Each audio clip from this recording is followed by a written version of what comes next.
সুপ্রিয় দর্শক, আসসালামু আলাইকুম। নিউজ 24 এর দুপুরের সংবাদে আপনাদেরকে স্বাগতম। প্রথমেই জানিয়ে দিচ্ছি সংবাদ শিরোনাম।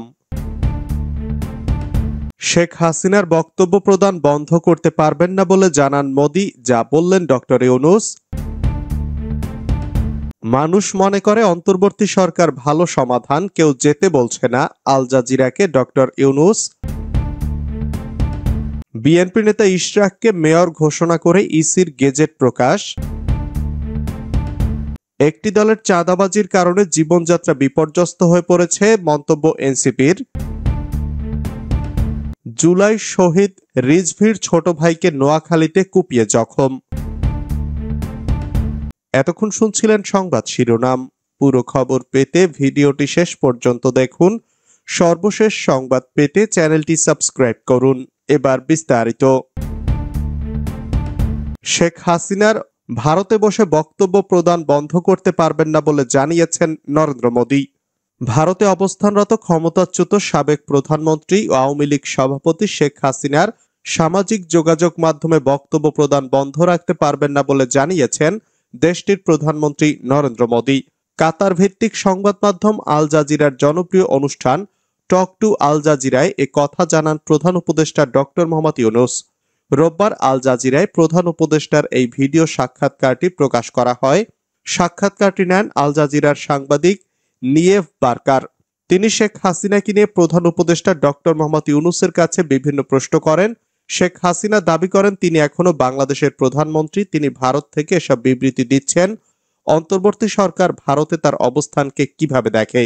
আল জাজিরার এমন প্রশ্নে ডক্টর ইউনূস বলেন, ব্যাংককে বিমস্টেক সম্মেলন হয়েছিল, সেখানে ভারতীয় প্রধানমন্ত্রী নরেন্দ্র মোদির সঙ্গে বৈঠক হয়েছিল তার সঙ্গে আমার কথা হয় এবং আমি তাকে স্পষ্ট করি, ঠিক আছে, যদি শেখ হাসিনাকে আপনি রাখতে চান তাহলে এ বিষয়ে আপনার সঙ্গে আমি কিছু করতে পারবো না, কিন্তু অবশ্যই তিনি যখন সেখানে থাকবেন তার কথা বলা উচিত হবে না, কারণ তার বক্তব্য আমাদের জন্য সমস্যার সৃষ্টি করে।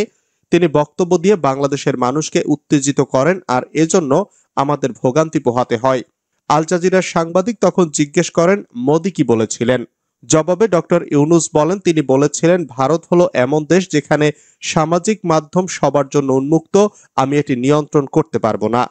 এ সময় আগামী ডিসেম্বরে অথবা বছরের জুনে নির্বাচন দেওয়ার নিশ্চয়তা নিয়ে জানতে চাওয়া হলে প্রধান উপদেষ্টা বলেন, দেশের রাজনৈতিক দলগুলো সংক্ষিপ্ত সংস্কার প্যাকেজ নিয়ে একমত হলে জাতীয় নির্বাচন ডিসেম্বরেই হতে পারে, তবে বৃহৎ সংস্কার প্যাকেজ চাইলে নির্বাচন আগামী বছরের জুনে অনুষ্ঠিত হবে। মানুষ মনে করে অন্তর্বর্তী সরকার ভালো সমাধান, কেউ যেতে বলছে না, আল জাজিরাকে ডক্টর ইউনূস। বাংলাদেশের পরিস্থিতি দেখে মানুষ মনে করে অন্তর্বর্তীকালীন সরকার এখনো তাদের জন্য ভালো সমাধান। দেশের জনগণ অন্তর্বর্তী সরকারকে চলে যেতে বলছে না, বরং একটা ভালো নির্বাচন উপহার দিতে সরকারি নির্বাচন আয়োজনের দিকে যাচ্ছে। কাতার ভিত্তিক সম্প্রচার মাধ্যম আল জাজিরার বৈশ্বিক নেতাদের সাক্ষাৎকারমূলক অনুষ্ঠান টক টু আল জাজিরায় এ কথা বলেছেন অন্তর্বর্তী সরকারের প্রধান উপদেষ্টা ডক্টর মোহাম্মদ ইউনূস।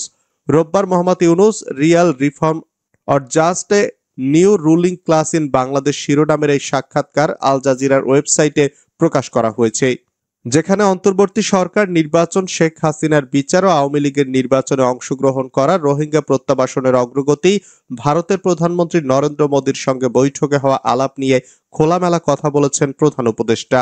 শেখ হাসিনার পতনের পরের মধুচন্দ্রিমা শেষ হয়েছে কিনা জানতে চাইলে প্রধান উপদেষ্টা বলেন, দুটি বিষয়, একটি জনগণের অধৈর্য নিয়ে, তা মধুচন্দ্রিমা শেষ হোক বা না হোক, বাংলাদেশের পরিস্থিতি দেখে এখনো মানুষ মনে করে অন্তর্বর্তীকালীন সরকার এখনো তাদের জন্য ভালো সমাধান, তারা অন্তর্বর্তীকালীন সরকারকে চলে যেতে বলছে না। আজ আমাদের নির্বাচন, কেউ তা বলেনি, এই দিকেই আমরা যাচ্ছি। আমরা এমন কোনো সমস্যার মুখোমুখি হইনি যেখানে লোকেরা বলছে যত তাড়াতাড়ি সম্ভব তাদের হস্তান্তর করো। রোহিঙ্গা প্রত্যাবাসন নিয়ে প্রধান উপদেষ্টা বলেন, আমরা আন্তর্জাতিক সংস্থা জাতিসংঘের সাথে রোহিঙ্গা সমস্যা নিয়ে কাজ করছি এবং এই লোকেরা যাতে নিরাপদে বাড়ি ফিরে যেতে পারে তা নিশ্চিত করার জন্য কাজ করছি। আমাদের চিন্তা হলো কিভাবে বাংলাদেশ ও মিয়ানমারের মধ্যে কিছু বোঝাপড়া তৈরি করা যায় যাতে রোহিঙ্গারা তাদের নিজেদের বাড়িতে ফিরে যেতে এবং নিরাপদ পুনর্বাসন করতে পারে।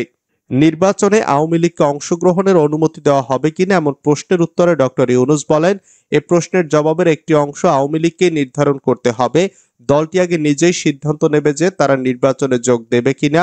তারা এখনো কিছু ঘোষণা করেনি। তাছাড়া নির্বাচনের সময় নির্বাচন কমিশন কি প্রতিক্রিয়া দেয় সেটা সহ নানা বিষয় সামনে আসতে পারে।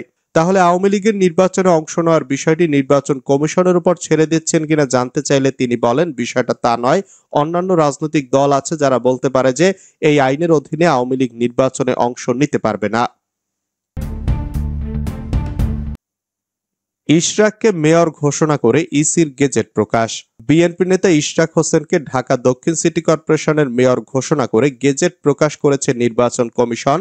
রবিবার রাতে এ সংক্রান্ত গেজেট সরকারি ওয়েবসাইটে প্রকাশ করা হয়। 2020 সালের 1 ফেব্রুয়ারি ঢাকা দক্ষিণ সিটি কর্পোরেশনের নির্বাচন হয়। নির্বাচনে আওয়ামী লীগের প্রার্থী শেখ ফজলে নূর তাপসকে বিজয়ী হিসাবে মেয়র ঘোষণা করা হয়। এ সংক্রান্ত নির্বাচন কমিশনের গেজেট চ্যালেঞ্জ করে 2020 সালের 3রা মার্চ তাপস প্রধান নির্বাচন কমিশনার সহ 8 জনকে বিবাদী করে নির্বাচন ট্রাইব্যুনালে মামলা করেন বিএনপির প্রার্থী ইশরাক হোসেন। ইশরাক প্রয়াত বিএনপি নেতা ও অবিভক্ত ঢাকা সিটি কর্পোরেশনের সাবেক মেয়র সাদেক হোসেন খোকার ছেলে। ওই নির্বাচনের ফলাফল বাতিল করে ইশরাককে মেয়র ঘোষণা করে গত 27 মার্চ রায় দেন ঢাকার প্রথম যুগ্ম জেলা জজ ও নির্বাচনী ট্রাইব্যুনাল। একটি দলের চাঁদাবাজির কারণে জীবনযাত্রা বিপর্যস্ত হয়ে পড়েছে মন্তব্য এনসিপির। একটি রাজনৈতিক দলের চাঁদাবাজির কারণে জনগণের স্বাভাবিক জীবনযাত্রা বিপর্যস্ত হয়ে পড়েছে অভিযোগ করে জাতীয় নাগরিক পার্টির কেন্দ্রীয় যুগ্ম সদস্য সচিব নিজামুদ্দিন বলেছেন, চাঁদাবাজি ও সন্ত্রাস তাদের অস্তিত্বের অংশ হয়ে গেছে, তা অবিলম্বে বন্ধ করতে হবে। তিনি অভিযোগ করেন, আওয়ামী লীগ দলীয়ভাবে রাষ্ট্রীয় পৃষ্ঠপোষকতায় যেভাবে চাঁদাবাজি করেছিল একইভাবে চাঁদাবাজি চলছে, তা বন্ধে তিনি অবিলম্বে সরকারকে উদ্যোগ নেওয়ার দাবি জানান। রবিবার সন্ধ্যা 7টায় রাজধানীর ধোলাইরপাড় গোল চত্বরে আওয়ামী লীগ নিষিদ্ধ ও চাঁদাবাজি বন্ধের দাবিতে মশাল মিছিল পূর্ব সমাবেশে প্রধান অতিথির বক্তব্যে তিনি এসব কথা বলেন।